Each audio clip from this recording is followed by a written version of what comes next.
Assalamualaikum warahmatullahi wabarakatuh. Perkenalkan, nama saya Dr. Henry Kasmani Saputra, SPI MSI.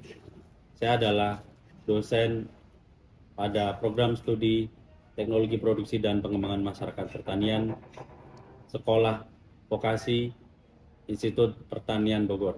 Saya adalah dosen yang sangat menyukai bidang perairan. Dimulai dari pendidikan saya, S1 Departemen Manajemen Sumber Daya Perairan, IPB University, lulus pada tahun 2009. Kemudian dilanjutkan S2 pada Prodi Ilmu Akuakultur 2019 dan dilanjutkan S3 di Barak University pada tahun 2022 sampai 2025. Background saya adalah ilmu perikanan dan lebih spesifik lagi adalah di aquaculture atau perikanan budaya. Kemudian pendalaman lagi yakni pada teknologi aquaculture, sub spesialis yaitu nanoteknologi aquaculture. Penelitian yang kami lakukan yaitu sejak 2018 sampai hari ini adalah semua berkaitan dengan nanoteknologi aquaculture. Prestasi yang membanggakan adalah bagi kami adalah mereverse engineering alat nanoteknologi dengan spesifikasi dari Jepang, kemudian kita modifikasi sehingga mudah dan layak diterapkan di Indonesia, di mana pada saat kegiatan tersebut bekerja sama dengan Nano Center Indonesia dan juga LIPI Fisika di Serpong. Hingga sampai saat ini, pengembangan ilmu nanoteknologi terutama di aquaculture menjadi lebih progresif. Hal ini dibuktikan banyak pemanfaatan dari nanoteknologi aquaculture bukan hanya sebatas di perairan saja atau media budaya ikan, tetapi juga diversifikasinya, yaitu potensi bagaimana transportasi ikan hidup menjadi lebih lama, kepadatan tinggi sehingga mengurangi biaya untuk petani. Target pengembangan nanoteknologi untuk jangka panjang adalah pada bagaimana nanoteknologi aquaculture ini bisa meningkatkan potensi polikultur atau budidaya lebih dari satu jenis pada ikan. Oleh karena itu, nanoteknologi aquaculture menjadi hal yang menarik untuk dimasukkan dalam mata kuliah teknologi pertanian tepat guna. Karena bagaimana juga teknologi ini mudah dirakit, mudah diaplikasikan, dan ramah di kantong. Kami mengajak para mahasiswa untuk berkolaborasi dan mendukung dalam riset ini. Sekian dari saya. Assalamualaikum warahmatullahi wabarakatuh. Baik, kita buka dulu dengan pantun. Bunga sekutum, bunga sepatu. Assalamualaikum warahmatullahi wabarakatuh.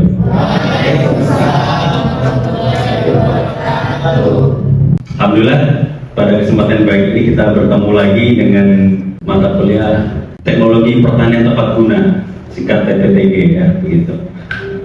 Mata kuliah ini yang menggabungkan pertanian, perikanan, dan peternakan, gitu ya. Kenapa TPTG ini sangat dibutuhkan ya? Karena banyak kita yang sudah canggih ya begitu, tapi belum banyak tahu bagaimana pengoperasiannya. Untuk saya selaku koordinator bagian di TM9 ya, atau saat ini ya, gitu. Yang sebelumnya oleh dosen-dosen sebelumnya ya, untuk nanoteknologi juga bisa untuk pertanian dan peternakan ya. Karena background saya adalah ini, saya S1 di MSP, Manajemen Sumber Daya Perairan ya, di FPK, lulus tahun 2009. Kalian sudah sampai apa itu sekolah belum? Kelas 4. S2 ilmu akupuntur BDP FMK lulus tahun 2019. Dan yang ketiga S3 ya, yaitu Social Fund System di Baraka University lulus tahun 2024 ya. Nah, deskripsi mata kuliah ini adalah untuk mempelajari penerapan teknologi terkini baik bidang pertanian, perikanan, dan peternakan, termasuk di dalamnya adalah teknologi yaitu nanoteknologi dalam rangka mendukung kegiatan produksi pertanian terpadu berkelanjutan. Nah, untuk kegiatan ini Anda juga bisa melihat di kelas IPB, bisa di scan barcode sekarang. Coba.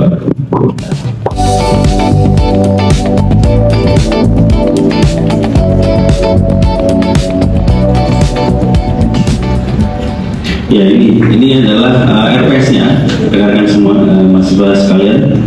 Jadi di kodenya adalah P32318. Ada kan ini apa ya? Lihat ya, di LMS Anda.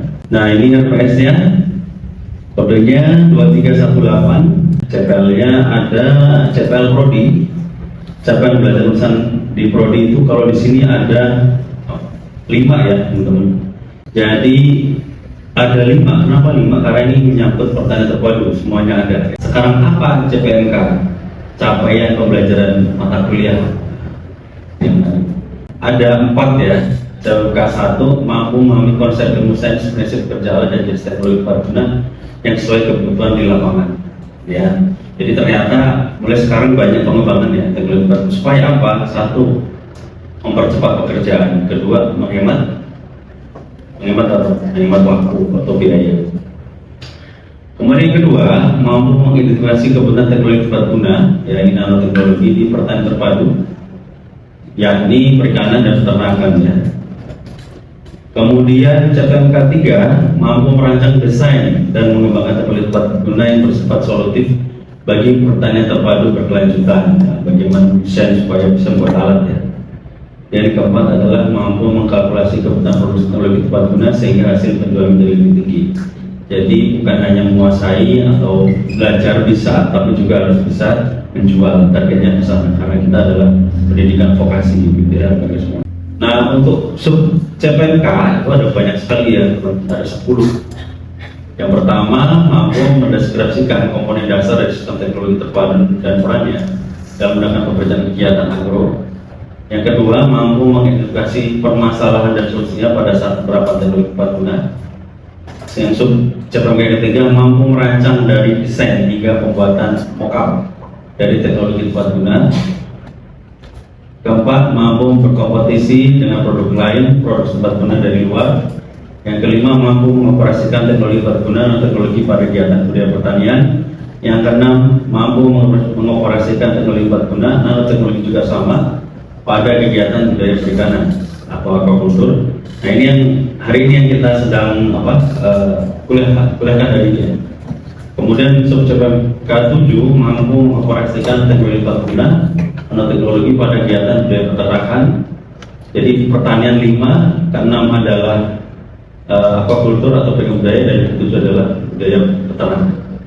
Kemudian yang ke-8 mampu praktikan pengurusan HKI terhadap teknologi tepat guna. Ya, kalau nggak ada HKI nggak bisa dijual ya. Sekarang begitu. Yang ke-9 mampu mempromosikan teknologi tepat guna melalui mini workshop atau pameran. Nah, ini seru ya. Targetnya adalah nanti bisa berjualan ya, gitu ya. Kemudian terakhir, mampu memasarkan hasil rancangan teknologi tepat guna. Bagaimana caranya? Itu nanti kita akan lihat. Kalau kita bisa lihat di sini, ini adalah koneksinya. Di bagian atas sama saja. Nah, kalau bagian bawah total untuk CPMK 1 bobotnya 20%, CPMK 2 adalah 25%, 3,35%, CPMK 4 adalah 20%. Ya, sedangkan masing-masing CPMK ini totalnya adalah dari 4%, 8, 15 sampai ke 17%. Apa itu nanoteknologi? Ada yang sudah pernah dengar nano begitu permen? Sering di film ya. Rasanya nano. Apa sih nano gitu ya? Ternyata ada bikin saja bernano. Apa itu? Itu Pico. Ukuran bubble besar itu mikro, agak kecil nano, lebih kecil lagi pico. Kenapa kok nano bukan pico? Karena itu alasannya. Kenapa lebih cenderung nano daripada pico? Alasan logisnya adalah karena susah membuat ukuran bukan pico. Nah, apa sih nanoteknologi? Kembali lagi, teknologi yang memanfaatkan materi berukuran 1 sampai 100 nanometer. Ukuran nano memiliki sifat fisik dan kimia berbeda dibanding ukuran biasa. Memiliki luas permukaan yang sangat besar, reaktivitas meningkat, banyak digunakan pada bidang. Oke, ini adalah contoh gambar ya, kita gambarkan. Ini yang membedakan ukuran.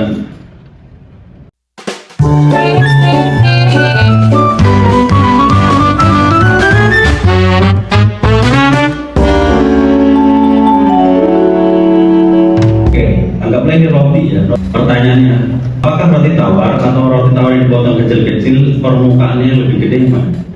Yang kiri atau yang kanan? Kiri. Benar. Yakin? Ya. Selamat, Anda salah ya. Ini A, ini B. Ya, oke. Ingat, luas permukaan itu artinya apa? Segala sesuatu yang terdapat di permukaan. Oke. Kalau ini luas permukaannya di mana? Berarti kan ini kan ya? Ini kan ya? Di mana permukaan 1, 2, 3, 4, 5 belakang, bawah. Ya kan? Hanya itu saja kan? Tapi kalau yang kecil coba 1, 2, 3, 4, 5, 6, 7, 8, 9 dikali berapa ini? Oke. Itulah kenapa basically kenapa nanoteknologi memberikan peluang besar memiliki luas permukaan yang sangat besar. Kalau dari satu ukuran yang sama, kalau dipotong-potong lebih kecil, maka yang kecil inilah adalah luasnya lebih besar. Ya, dari sinilah kemudian dikembangkan ilmu-ilmu nano-nanoan ya. Kembangkan banyak ilmu ya terkait nanoteknologi ya. Kemudian nanosensor, nah ini di perikanan juga. Nah, ini mulai dari suhu, pH, DO dan sebagainya sudah mulai dikembangkan itu.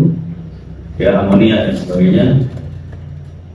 Kemudian nanoteknologi pada kualitas air, ya ini menyerap logam berat, mengurangi amonia, mengurangi nitrit, mengurangi bau, mengurangi memperbaiki kesehatan air ya karena ada filter. Sehingga identik dengan kualitas air untuk aquaculture adalah ketika DO-nya tinggi ya, maka potensi untuk air menjadi lebih bisa bertukar atau stoikiometrinya maka semakin baik sehingga baunya hilang ya. Gitu. Bisa menggunakan nanozeolit. Tahu zeolit? Zeolit tahu? Yang biasa sebutan lainnya itu pasir kucing. Tahu ya? Makanya kan, nah itu khusus ya, zeolit itu khusus dan hanya ada di beberapa negara. Indonesia melimpah, nah fungsinya itu menyerap. Makanya kalau menggunakan pasir zeolit itu cepat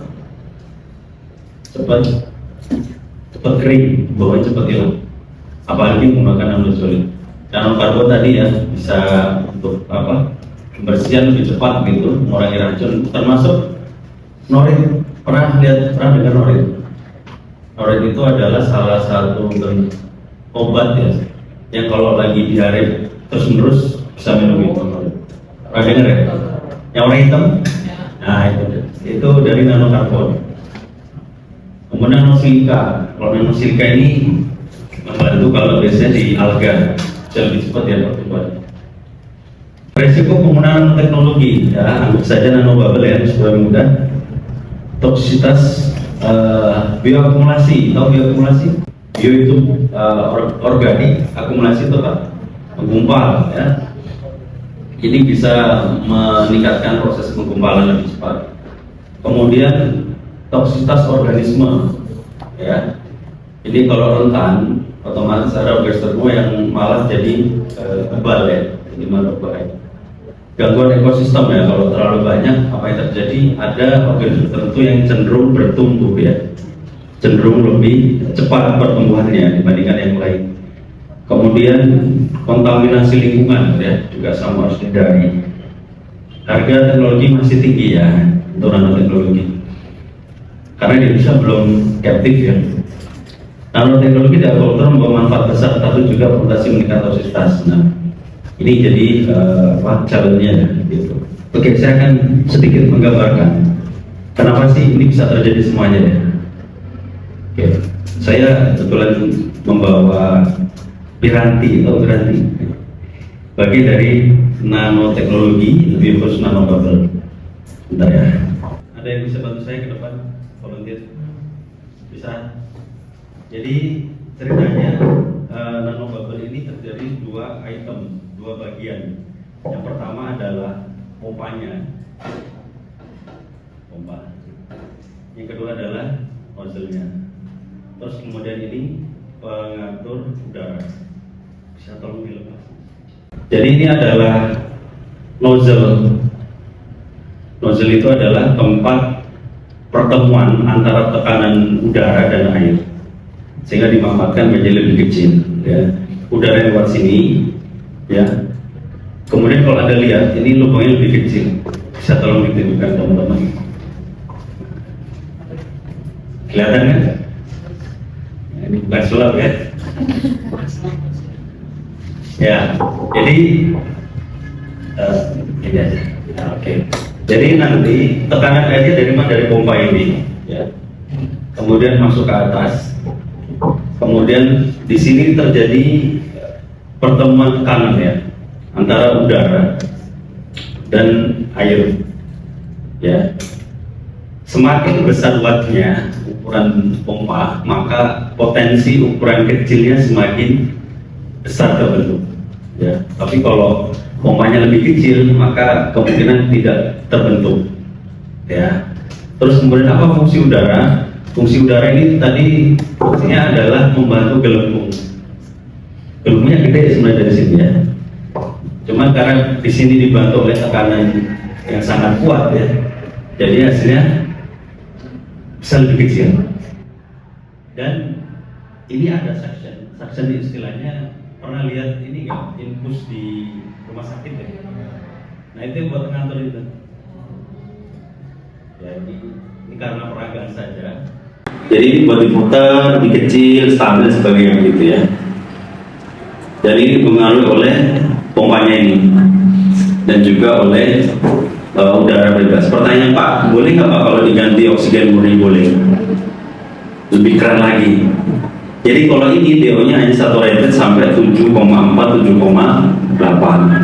Kalau hanya aerator biasa itu hanya sampai 6,4, 6,5 ya.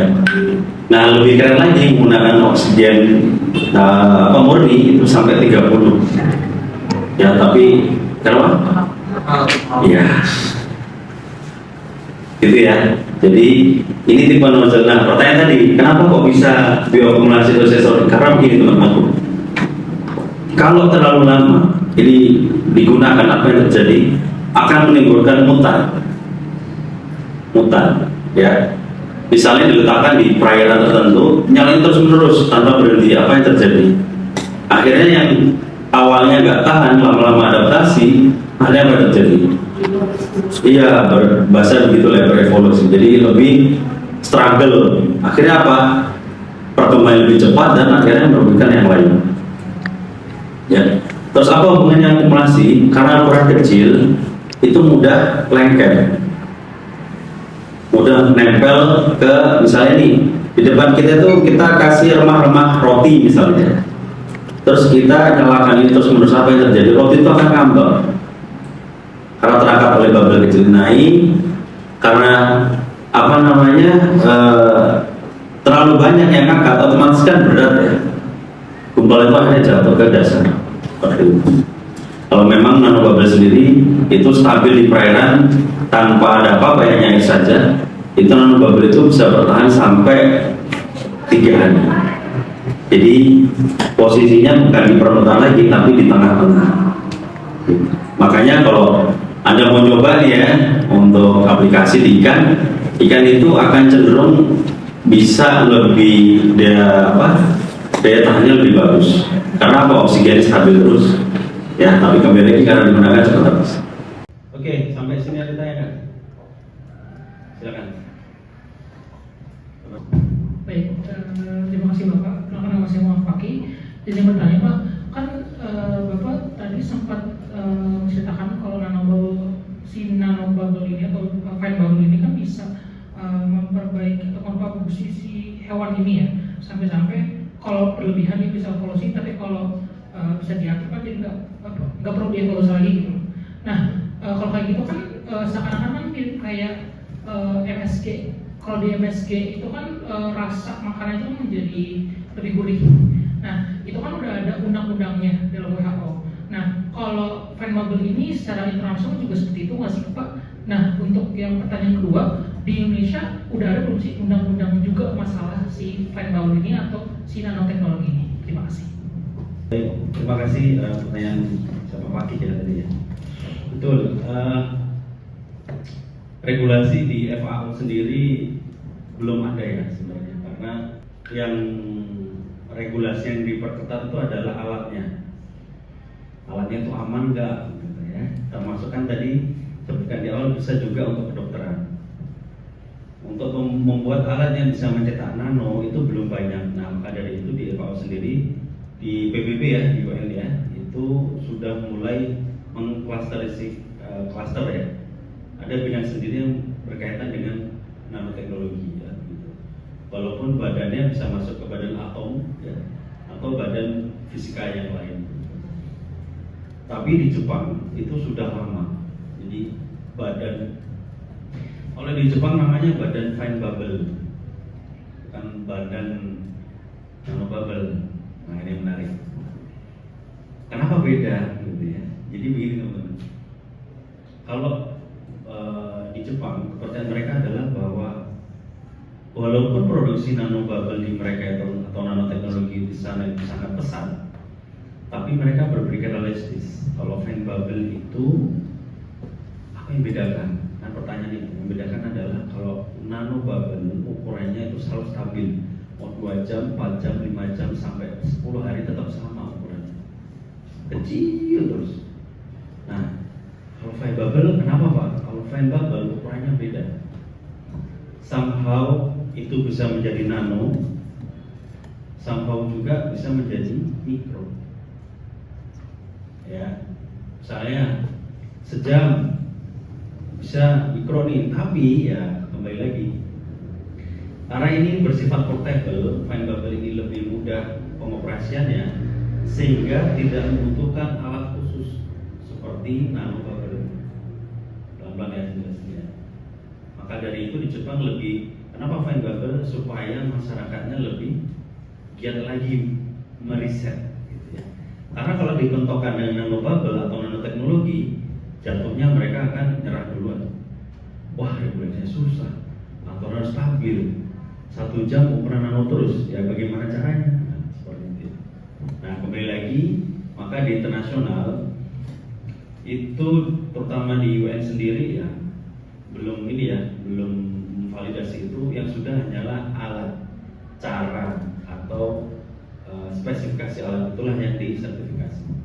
Pertanyaan kedua, untuk di Indonesia sudah ada, awalnya namanya Badan Nanoteknologi Indonesia, Badan Standarisasi Nasional Bagian Nanoteknologi. Nah, berhubung para perisetnya ini kecenderungan berkiblat ke Jepang, sekarang diganti namanya Badan Standarisasi Fine Bubble Indonesia.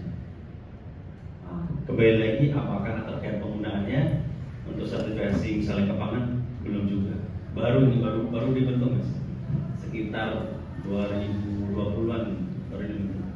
Sekarang pengembangan targetnya sekarang menurut info sedang membuat Badan Standarisasi Nasional Fine Bubble untuk apa? Untuk ditransportasikan. Pemanfaatan fine bubble ditransportasikan. Gitu ya Mas ya. Sebelumnya terima kasih Pak atas penjelasan materi yang telah diberikan. Seperti yang Bapak jelaskan tadi, untuk fine bubble sendiri kan ada 2 kompartemen ya Pak. Ada pompa dan nozzle. Nozzle ini kan tempat pertukaran atau bertemunya oksigen volume dan tekanan yang menghasilkan gelembung kecil. Misal dalam praktik budidaya udang faname, kita akan mensterilkan air limbahnya Pak. Kita taruh di IPAL, instalasi pengelolaan air limbah. Nah, ketika kita taruh di IPAL itu, banyak sekali kan di IPAL ini mikroba atau kulit molting udang dan lain sebagainya. Nah, saya tanyakan adalah waktu pemeliharaannya Pak. Apakah akan menyumbat mikroba-mikroba tersebut akan menyumbat si fine bubble ini sendiri? Dan apakah ada indikasi atau tanda-tanda yang bisa kita lihat untuk pemeliharaan fine bubble ini sendiri? Selain itu, adakah lembaga atau seperti Nano Center itu mengeluarkan kebijakan untuk waktu pemeliharaan, misal 3 bulan sekali atau 2 bulan sekali, atau kita lihat dari fisik si fine bubble ini saja? Terima kasih Pak. Terima kasih ya. Dian ya. Oke. Pertanyaan pertama terkait sumbatan ya Pak ya. Kalau sumbatan ke nano bubble, iya betul ya. Bisa menyumbat. Kenapa terlalu kecil ukurannya? Betul. Itulah kenapa tadi pertanyaan Mas Fakir tadi ada UN United Nations yang memperkenalkan regulasi pembuatan alat. Karena kalau tidak mampat bahaya meledak. Nah, pengalaman Nano Center sebagai talent manager, saya mendapati fakta bahwa di penggunaan nano bubble di tambak udang pun juga meledak. Karena apa? Karena tersumbat tapi nyala terus. Apa yang terjadi? Panas, overheating, meledak akhirnya. Nah, itu juga jadi isu ya Pak ya. Apakah seefisien itu? Karena ukuran kecil berarti pelihara nano bubble nggak boleh dong di air langsung. Nah, ini pertanyaannya. Maka dari itu sekarang muncul 2 versi. Versi pertama adalah versi yang memang budaya menggunakan bubble harus di tempat budidaya. Kemudian versi yang kedua dipisahkan menggunakan air stok.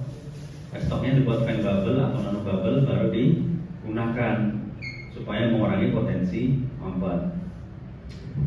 Nah, sekarang di Vokasi sendiri sedang mengembangkan tanpa mampat. Alatnya sudah ada, gitu ya, belum diaplikasi lagi dan itu anti mampat. Karena apa tadi di sini? Di sini ada namanya pipa Venturi. Kita sebutnya pipa Venturi.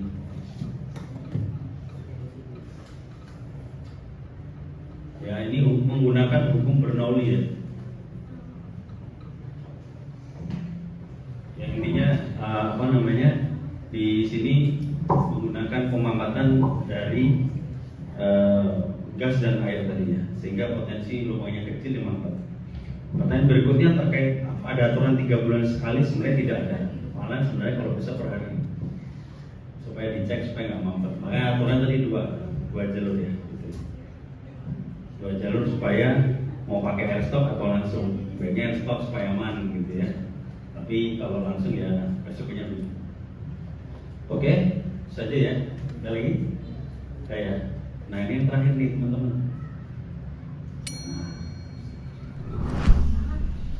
Kita pengen tahu nih ya jawab apa materi hari ini. Silakan di scan ya. Bisa scan? Kita lihat ada 21 mahasiswa, akurasi jawaban 18%.